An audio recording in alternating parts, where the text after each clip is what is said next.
Hey guys, we're going to read about some penguins today. But I think you just saw Jackson Raider in the background. Let me see if I can get them to come back up here. Come here. Come here. They won't come. So we'll just get started without them. You might see them in the background some here and there. Hey friends, this book is called Penguins by Gail Gibbons. Okay, and it's a part of a series called Explore the World with Gail Gibbons. And I think you're going to notice that the books that Gail Gibbons writes are what we call nonfiction. So think about what it means to be nonfiction. Is that real or is that not real?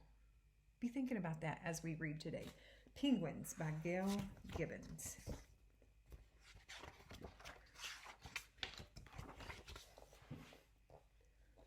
Here come the penguins, straight and tall. They walk with a waddle, yet look stately and dignified. Almost like they're wearing a tuxedo.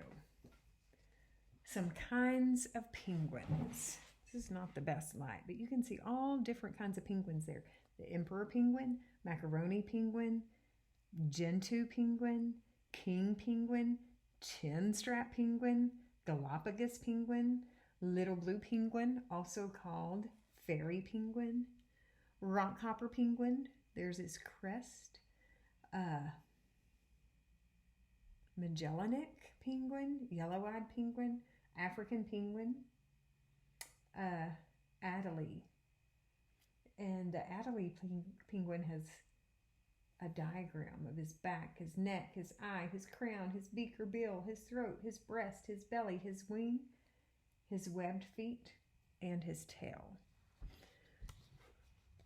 Look at those penguins. Notice some are very similar, but they're all different as well. There's lots of different kinds of penguins with lots of similarities and lots of differences. There are 17 different kinds of penguins. The smallest is the little blue penguin. It's only about 1 foot or 30 centimeters tall. The biggest of all penguins is the emperor penguin, standing almost 4 feet. That's 120 centimeters tall. All penguins have black or bluish gray backs and white bellies. The patterns around their necks and heads are what make them look different. Some have colorful patches. Others show off brightly colored crest. Remember we said this is a crest. It's kind of like some feathers is what it looks like to me. But they all have the same basic body shape and characteristics. So like we said, they're a lot alike, but they have some differences as well. North Pole, Southern Hemisphere, South Pole. All penguins are found in the southern hemisphere. That's the lower part of the earth. The Adelie and emperor penguins never leave Antarctica. Others live in New Zealand, Australia, South Africa, South America, and the Galapagos and many other islands. I'm going to try to show you that picture a little better.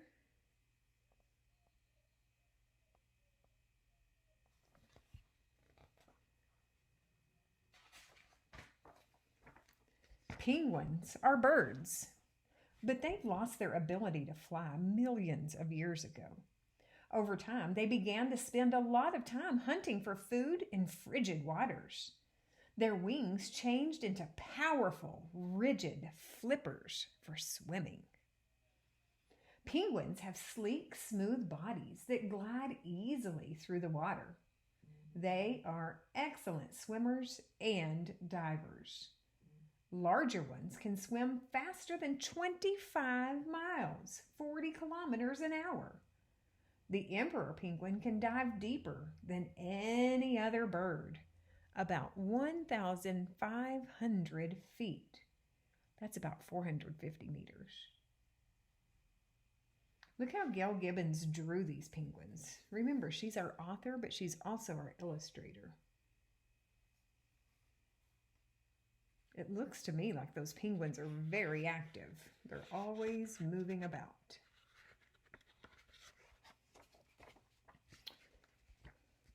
Groups of penguins may stay at sea for weeks at a time. They leap in graceful arcs through the water to grab breaths of air.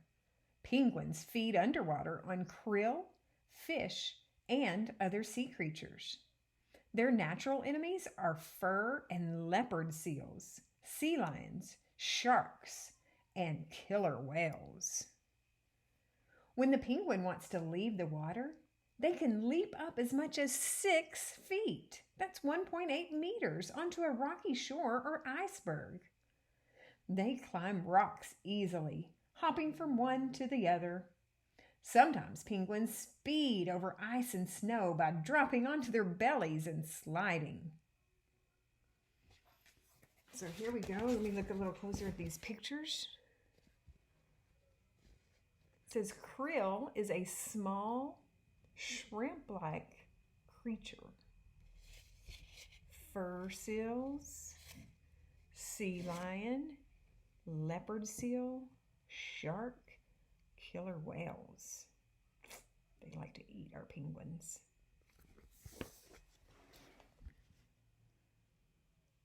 Those penguins like to move.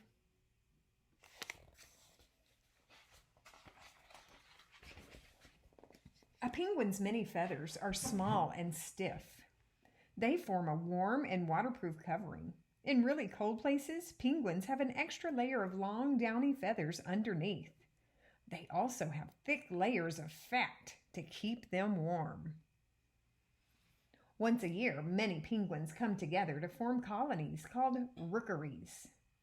It is time for the penguins to mate and raise their young. At this time, they make loud croaking and trumpeting noises. Most of the time, penguins are quiet, but not during mating season. Here's a male penguin and a female penguin. What a noisy place a rookery is with all that harsh penguin call.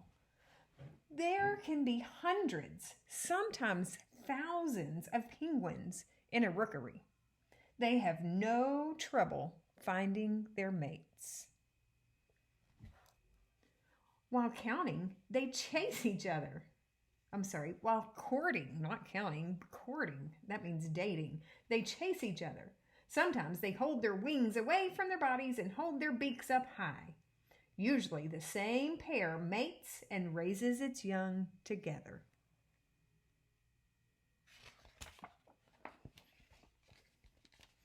It is time to build their nest. Some penguins make their nest in burrows or rocky crevices.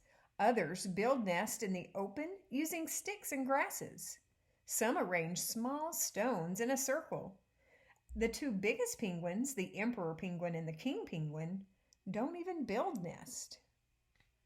Soon after the nest is built, it is egg-laying time. Most penguins usually lay 2 eggs. While one parent keeps the eggs warm, incubating them, the other one searches for food. Incubation can last 30 to 60 days depending on the kind of penguin.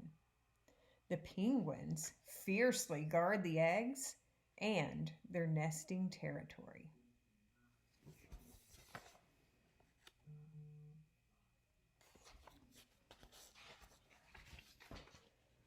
King penguins and emperor penguins lay only 1 egg. The female quickly passes her egg over to the male. He carries the egg on top of his feet. The egg is kept warm by a flap on his belly called the brood pouch. He carefully waddles around short distances without dropping the egg. During incubation time, the female swims out to sea to feed. I want everybody to capture a picture of what that probably looks like. This is called imagery, getting that, letting your imagination create a picture in your brain. Imagine that emperor penguin waddling around with an egg right on top of his feet. The male emperor penguins gather together in the cold, dark polar winter. The temperature can get as low as -60 degrees Fahrenheit. That's -51 degrees Celsius. They protect themselves by huddling close together, constantly moving from the inside to the outside of the group and back to the inside to stay warm. During this time, they don't even eat. They fast, living off stored body fat, and can lose up to 45% of their body weight.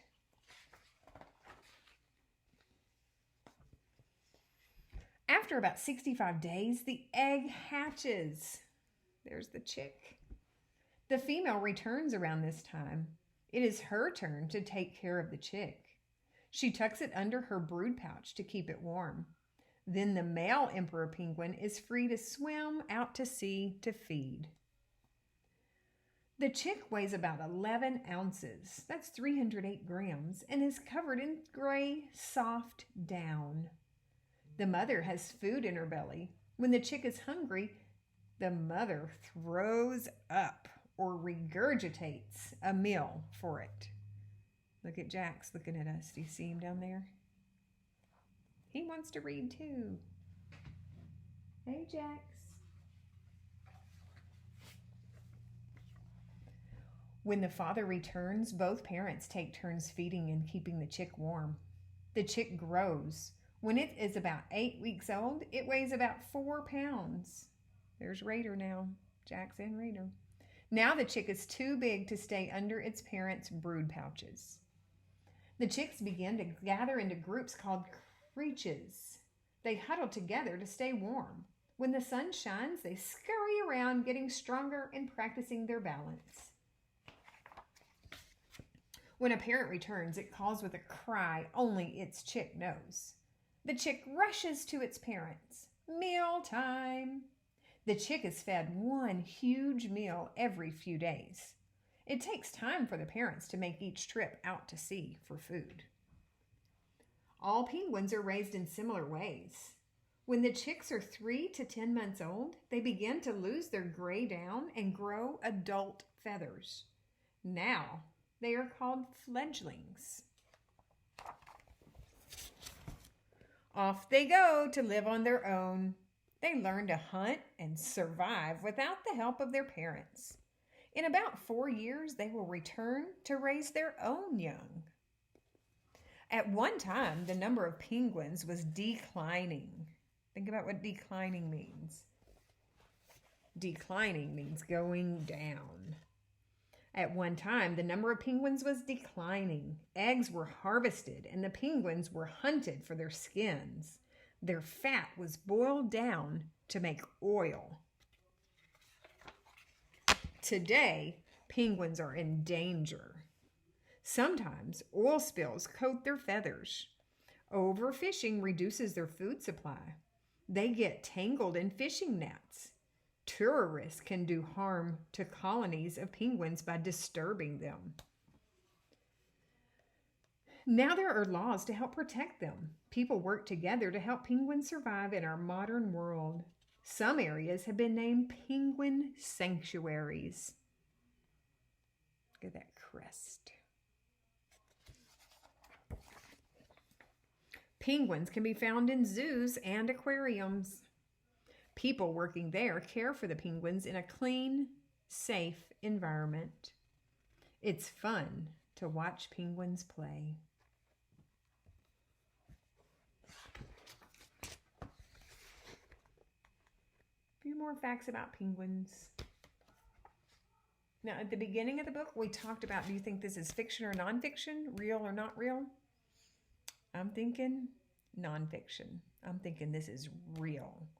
This author gives us real facts about real animals in our real world. This is a nonfiction book. You're going to have some questions to answer about it. You're going to watch this video on Monday and again on Tuesday. The author is Gail Gibbons, and she also does her own illustrations. Thanks for watching, guys.